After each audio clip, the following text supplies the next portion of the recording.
happened between.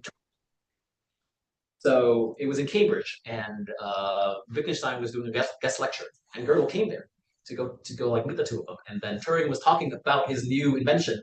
Gödel or Turing? Turing, yeah, was talking about his new invention. These like computing machines that can do like arithmetic kind of stuff, and like what problems that would come up. And Wittgenstein was there, and he was talking to Turing. Very interesting stuff. Extremely small world. Extremely small. So incredibly small. Like Gödel then came to America, and then Einstein jumped over because Gödel was here. He wanted to come to, I forget which school. Princeton. Princeton. Princeton. Yes. Einstein explicitly came to Princeton because Gödel was there, and Einstein thought Gödel was a smart one, and Gödel thought that Wittgenstein and Turing were the smart ones.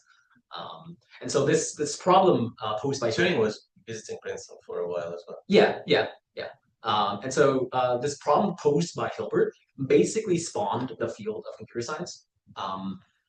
Set multiple different people, so it was Turing and Church and Gödel all separately came up with these three different formulations. So Turing machines, lambda calculus, and Model T by Gödel. They all are Turing complete, and they all were expressing the same thing. In fact, I think Church was Turing's advisor, and he thought that Turing thought that lambda calculus wasn't as powerful as Turing machines, and then I went to try to prove it, and then he discovered, oh wait, these are the same thing. Yeah. And so, but there are other formalizations as well, like register machines and stuff that are equivalent. But the only thing that we don't have a proof for that this is all that is computable. It's a thesis. It's not a proof. Yes, it's a thesis. It's only a thesis. Yes, we don't know yet. If you're someone like who's that one quantum theorist? No, not quantum theorist.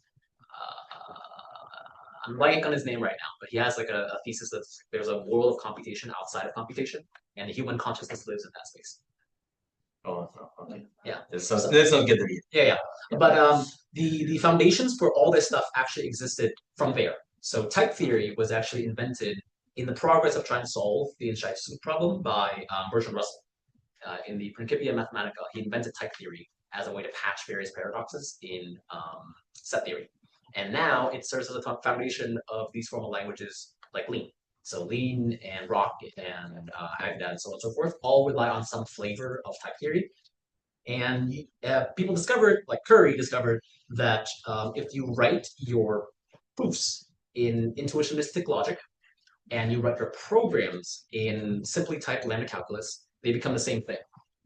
And so if you ever smelled the fact that induction in proofs and recursion in programming, they seem like the same thing, that's because they are the same thing. They are structurally the exact same thing. And so if you have a language like Lean, they become the same thing. It's just a jam session. And so what I built was basically a wiring to hook these three components together. If you go to the next slide. Oh, you mean you build God? Yes, I built God. Yes. The company is completely insane. So like we were discussing. So in my first interview with our CEO, we spent a whole hour talking about Evangelion and the God Emperor of Dune. So anyone here read God Emperor of Dune? Yes, great stuff, right?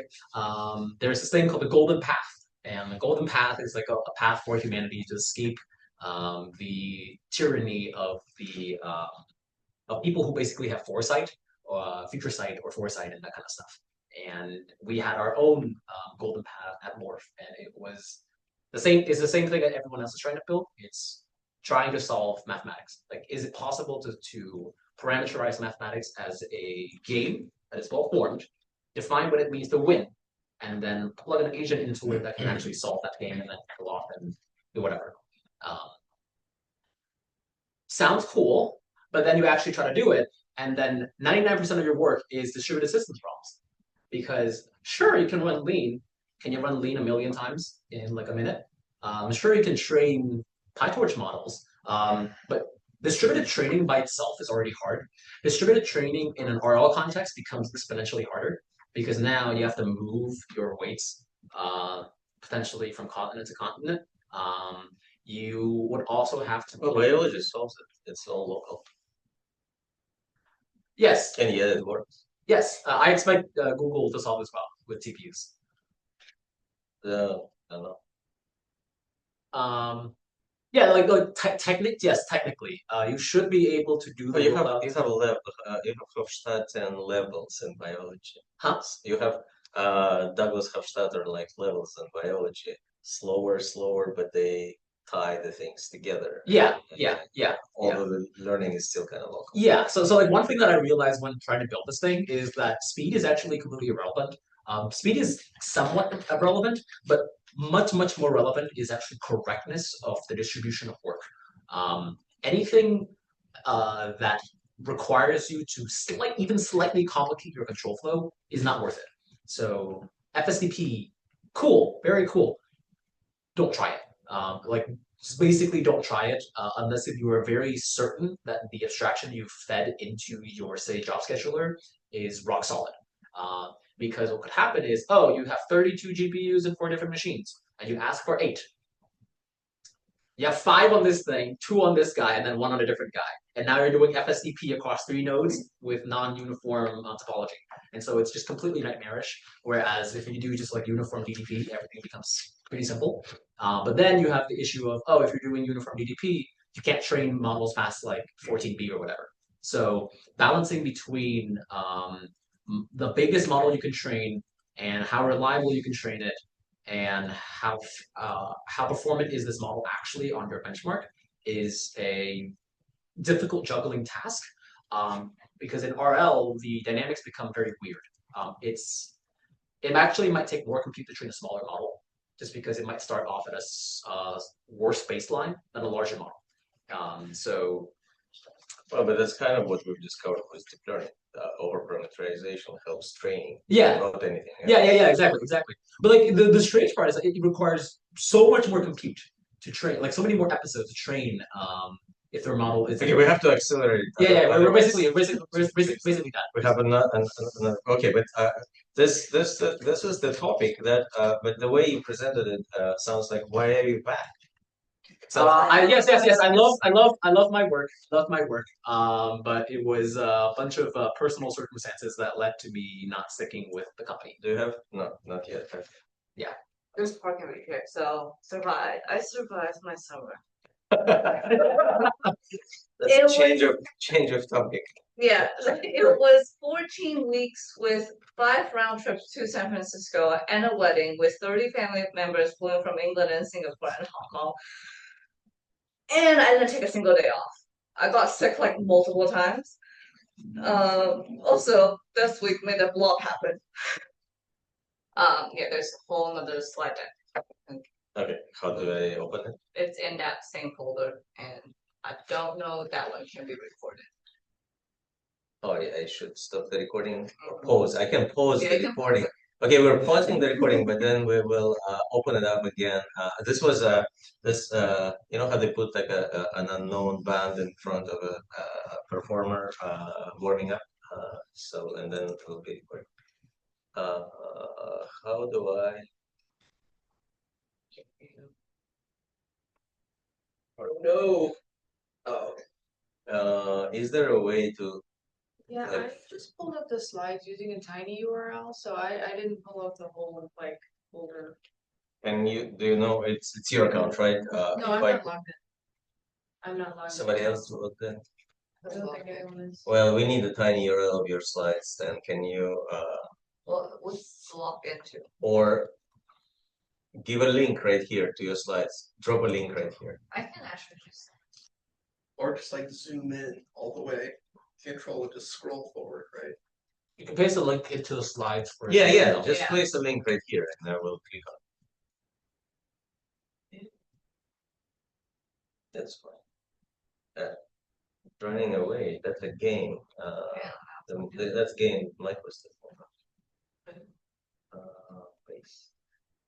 So we called it God. So we called the project God. Huh? So we called it God. Informally. Okay. Huh. So this is very different from what Mike did. I also had no idea what to expect before I started. Oh yeah, my screen sharing is closed for some reason. Why? I think you click resume. yeah. Okay. Where is resume? Your mouse Above. next to share. Is it connected to recording or? Oh, I see. Yeah. Wait, so where's the recording? Yeah. It's still recording. It's been recording all. No, it's not been recording. I paused the recording. Do you people online? Do you see the screen? I see a new post, yeah, and see a new slide. You are seeing new slide, or you're not seeing new slide? I am seeing. Okay, it's just not recorded. Good. Thank you, Sajid. Go away. Okay, so background. I got the call from Google and the call from Delta around like 2 hours apart from each other. One is the traditional data science job to work on a reinforcement learning model. One is TPM that I have no idea what that even is. So Yes, we're done. yeah. Next slide, please. So there's some random pictures I took already. Why don't we start? Hey, come on. Because the way Google is, I cannot talk about any specific data or model that I worked on. Also, every TPM project is very different depending on what team you get landed on. You can vary from doing no technical work, even though it's a TPM job, to doing UI stuff versus dev or Is it your workplace or apartment? This is from my desk. No, your workplace. Can I interrupt for a second? I think you paused sharing, but not the recording, so the recording is still on. No, recording is paused. No, that's. Yeah, so we're back from the paid portion of our podcast. Yeah, now we are to the talk. I don't need to pause to the scheduled talk. I think I can stop sharing, and you can start sharing. Yeah, fantastic stories, but yeah, you're focusing on kind of the life story. It might hit his pain under the rug. It was great. It was great fun. Did you join industry again? Huh? Would you? Yes, of course. Okay. Of course. Of course. Maybe at a slightly differently religious company. Would you start up your own startup? Sure, why not? Okay.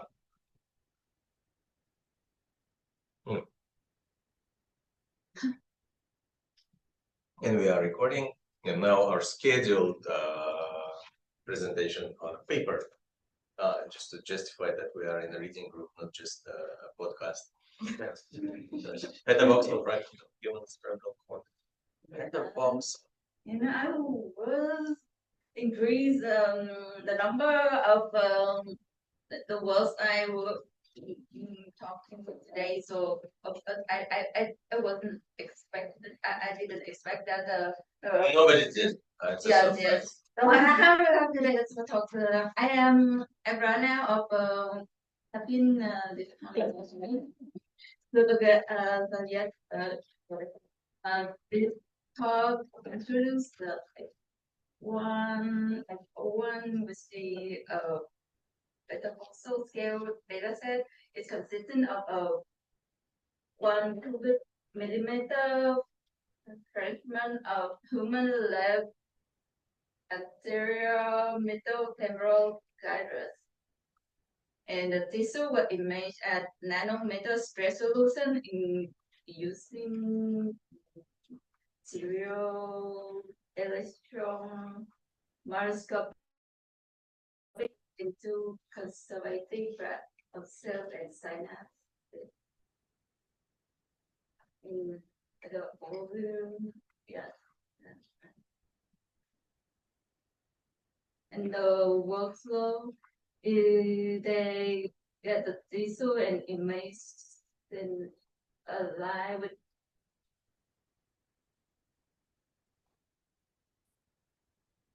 and then segment and detect the size and carbon and graph and it that contains safeguard to avoid merge error because merge create false sockets in connectivity. So this is in vitro, like after death, they How did they get the tissue? Or is it like ultra high Tesla MRI? No. Oh no, no. It it will go to the sun is via this prism matter because the light microscopy and MRI cannot resolve the synapses. Yes, that so they use electron microscopy. And at the beta exposure scale, the data set expose film, and that's a small current volume. Yeah, I think MRI can't resolve the cells as well, can it? Yeah. Yeah, it's just they're too small.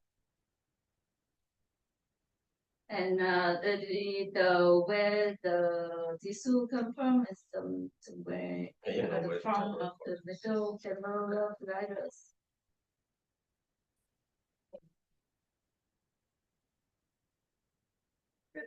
Right here.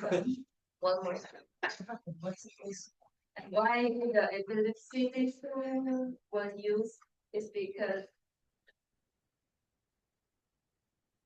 Hmm. it at the exit and I didn't realize the connection. the structure measurements remain valid, but the functional interpretation of concept and guarded by reported. So it's whatever they removed in the surgery, right? Yes. That's what Alenka had on her slide, right? This is hand slow. Yeah, below. Screaming. And the data set localized and the piece of tissue the size of the tissue and the thickness. This is the first human cortical at this scale.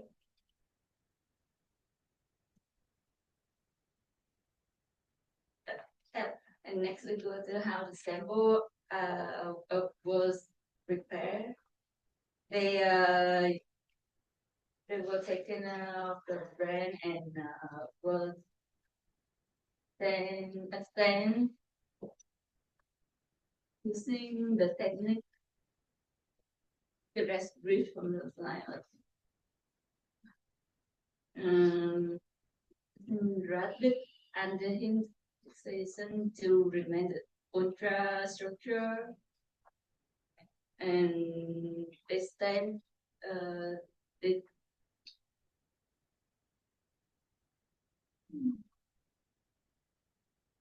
And then they embed in a palsy resin.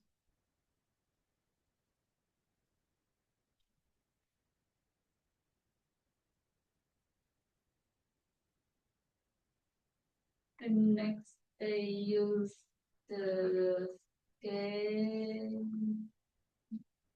So before they used to freeze it, right? And then cut with the microtome, the frozen brain.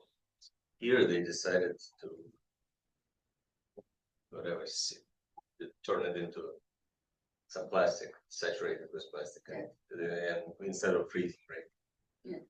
Oh, but then they still cut the slices, or they just do scanning electron microscopy and kind of.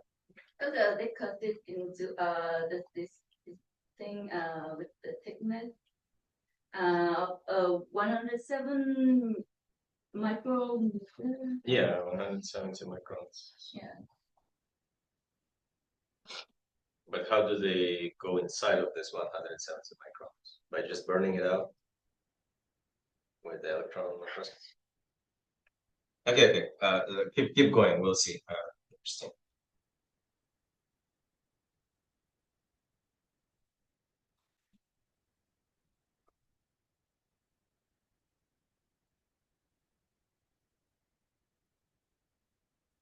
And then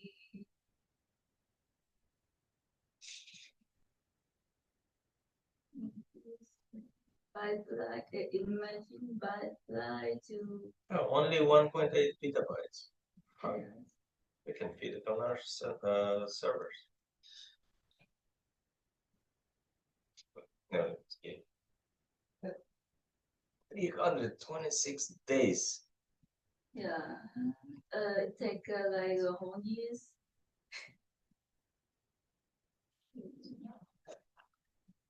Scan like So like, sorry, I'm interrupting, but it's just Archimedes was famous for saying, "Give me the whatever pivot point, and I will move the Earth."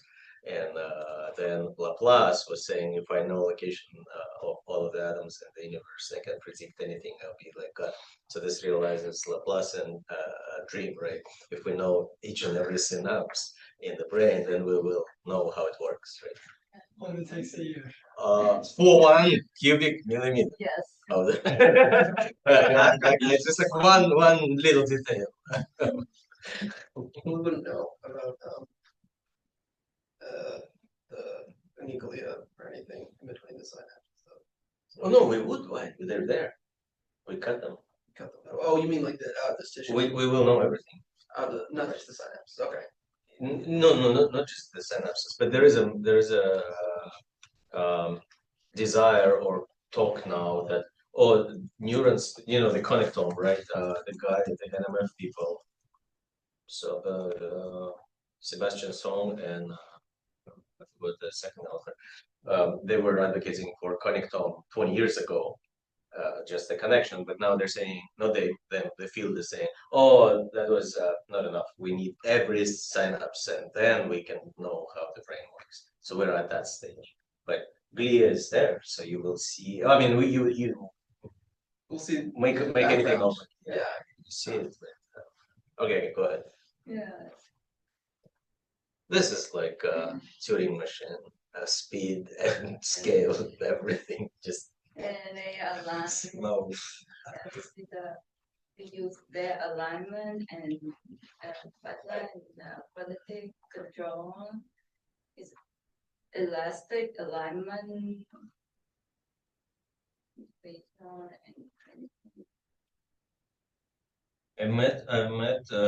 I was area chair at New Reefs last year, and I met another area chair, and we started talking because she had a specific lanyard for area chairs, and I just had a normal one and something.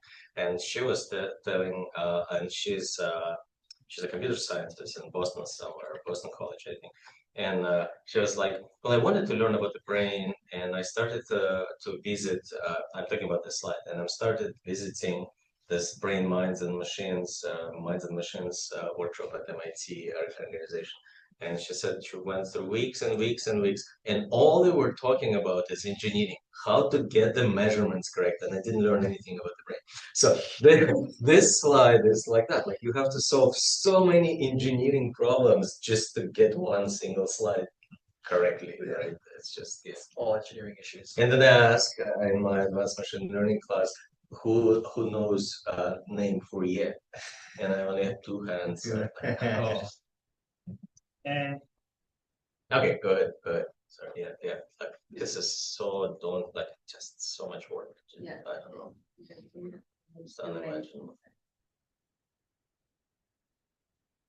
and then they use FFN is by fluid filling network to segmentation segment the tissue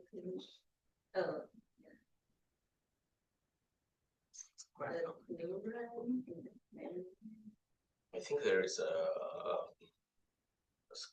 crowdsourced website where people can Oh yeah. help each other color slides as well. Yeah. Not just by neural network, but manual, large.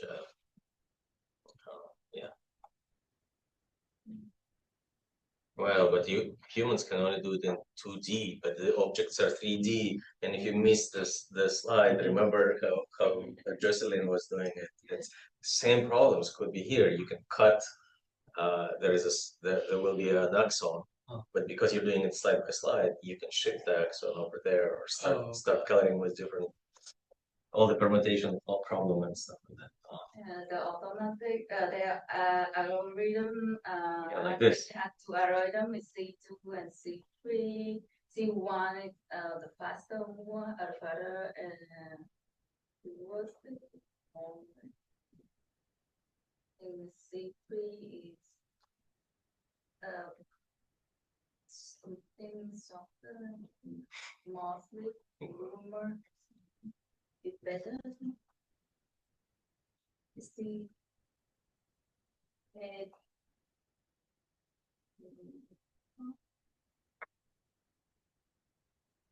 Yeah, the same thing was labeled by different colors or by different labels. And then how do you figure out that it's the same?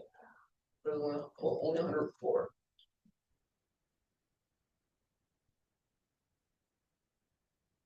Only 104 neurons made it into this 1 cubic millimeter, right? so they choose C3 because the most create. Like, I don't know how many neurons.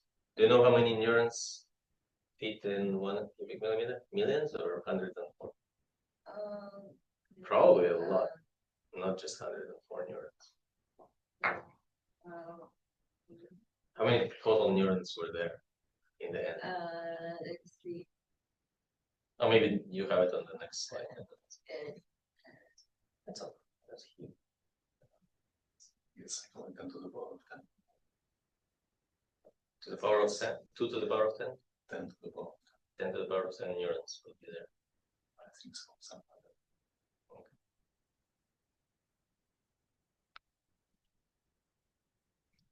So 10 billion?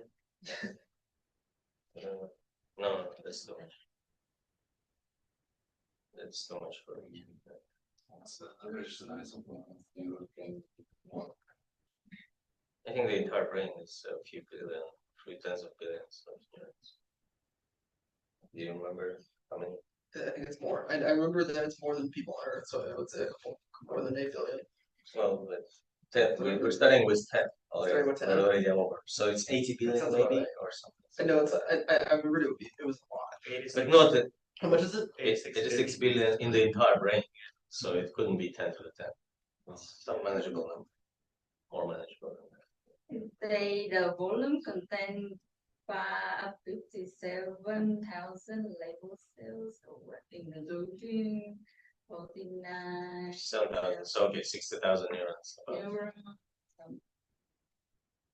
Oh, some of them are neurons, some of them are glia, some are like whatever. Yes. Okay, not all of them are neurons.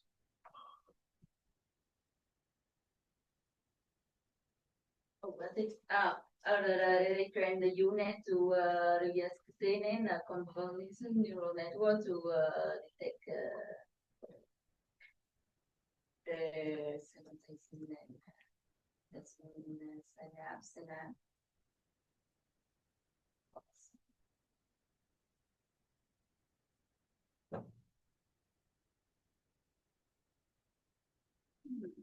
And now they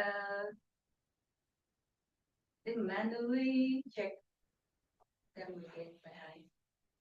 Be tired. Take time. Manually, yeah, that's killing. Like, I wonder how look at this here. Surprised to find out when working on Rinaldi's paper, it was to our benefit for the paper, but neurons have self-synapses. They call something auto something that they self-inhibit and like self-connect. That's very interesting. Recurrent axon. That was on our notes this week. Sorry. I thought autops, like synapse, autops, something.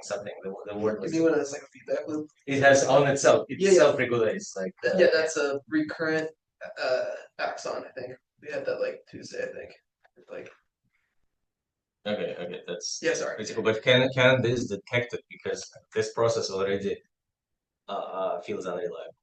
I don't know. They grab the number and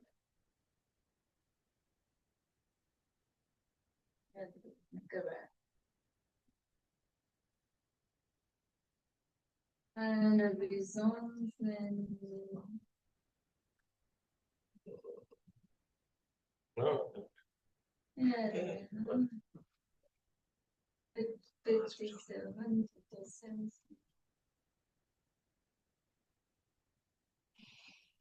Yeah, 10 right. It's not that so. But it's kind of so that's too bad. Other side, got it. So yeah, that's the statistics that I was looking at. 10,000 neurons. So you were off by a few, I guess. Or by not 10 billion, but 10,000. A billion thousand. Interneurons, glia. Okay, glia twice as as the number of neurons, and we are just ignoring them. We're just no the neurons. That's what We don't care about that, even though like the oligodendrocytes are going to be essentially just feeding the action potential for the Oh neurons. no! Wait a second. It's not twice. It's 3 times more because astrocytes and then microglia and then the oligodendrocytes.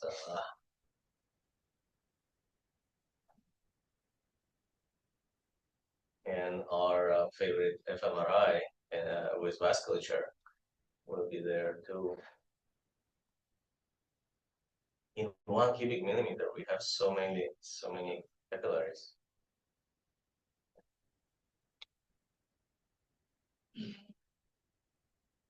Now, photos, millions of them. And with excitatory is more than inhibitory. This is kind of paradoxical, right? Neurons locally connect to each other, but if you think about it, 10,000 neurons, 100 million will be quadratic number, like 10,000 square, exactly or very close to pairwise connection, 100 million, 10,000 squared, right? Am I making arithmetic mistake? 100 million, yeah. And 150 million, exactly.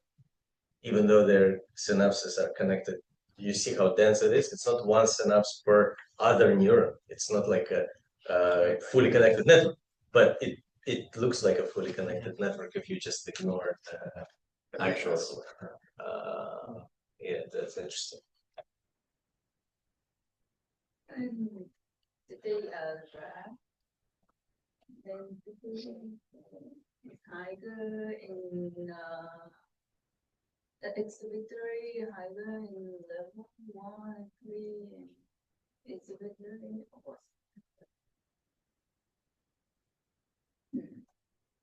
So density of neurons changes within this one single millimeter. Micron. Synapses per micron, cubic micron. Cubic micron. Well, that's density.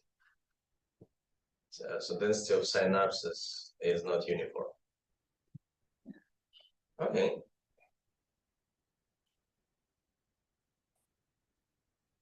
Next.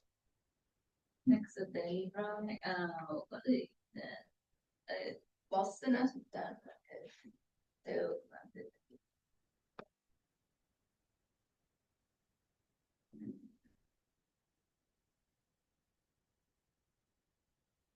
The burn,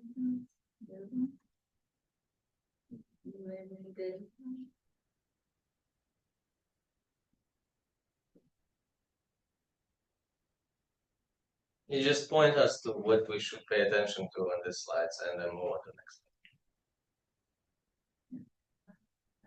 Oh, no, they're finding a new one. And triangle one, the layer,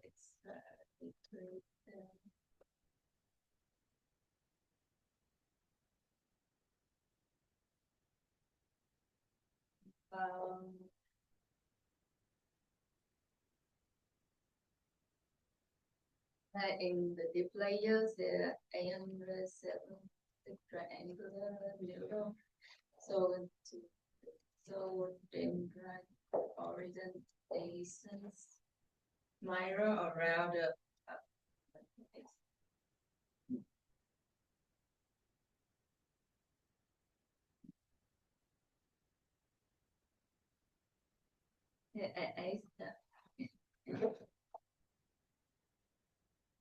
the orientation of the dendron.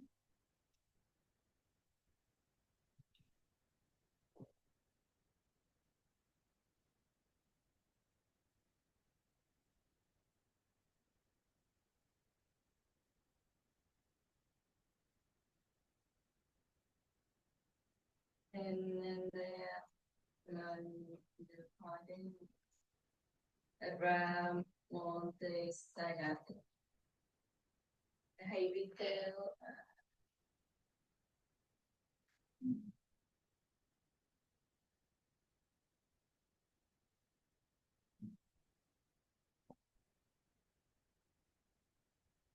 Many Thanks, TJ. axons. One neuron have many.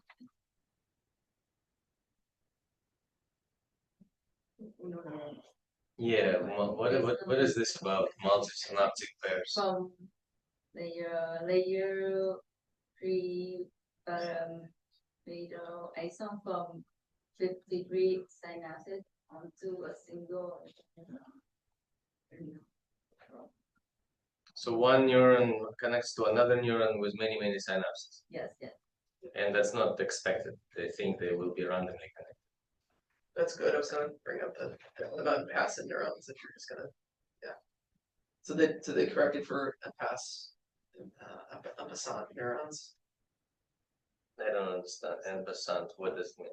Sometimes when neurons move past each other, they will randomly, like it's like if you have food, and all of a sudden I see pizza, I'm gonna stop reaching for my food and reach for the pizza. So they just they have a way of optimizing the connection based on. Yeah, that's my analogy. But they have a way of optimizing the connection based on their availability and space. So like they'll change the synapses up. I was curious if they corrected for that. But I think that's sorry. Okay. Next, limitation is single subject and single limited. Is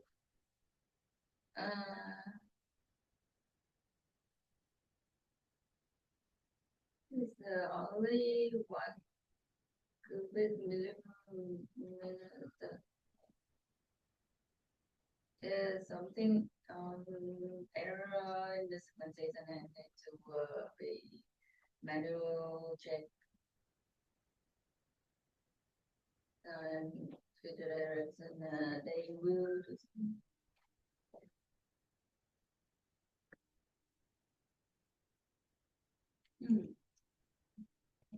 so in the human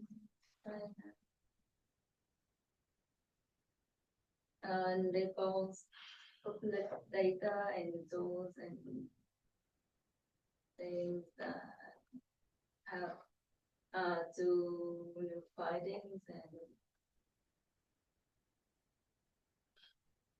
compare the algorithm. And this is the size and the things and people can log it to apply for manual edit and something.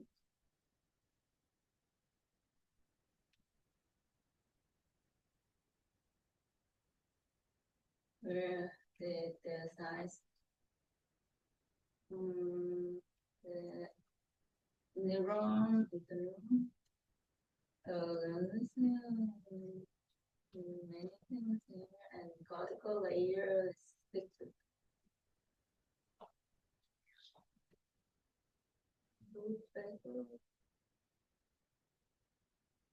Yeah, called. So when Google realizes that AI is just a flop and nothing, like their own computational resources will be there doing nothing, they can do this.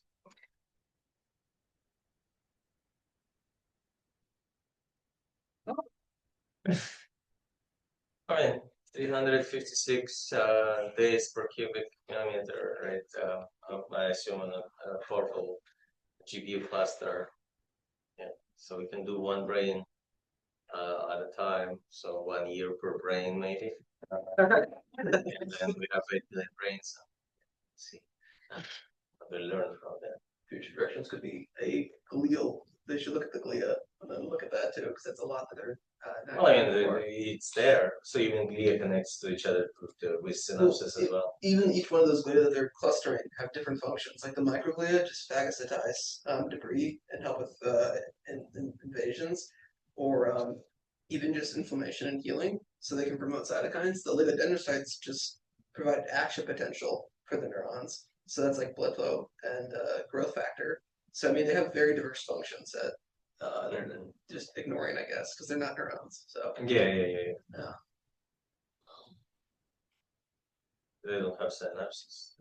well, I mean, there was a recent paper that did show that there was. So it's I get officially no, but there was a paper that last year just challenging that pretty hard. But yeah, so technically no, but they're not excitatory and they proliferate, so they do occur through mitosis. Okay, pretty good. Thanks for everyone online who listened to that, and next time come in person for the secret part. August is speaking. It was.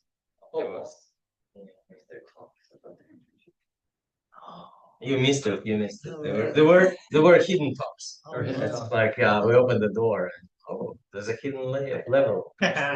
Here's you off therapy. No, that's the only therapist for internship. Oh, I see. I was like, Okay.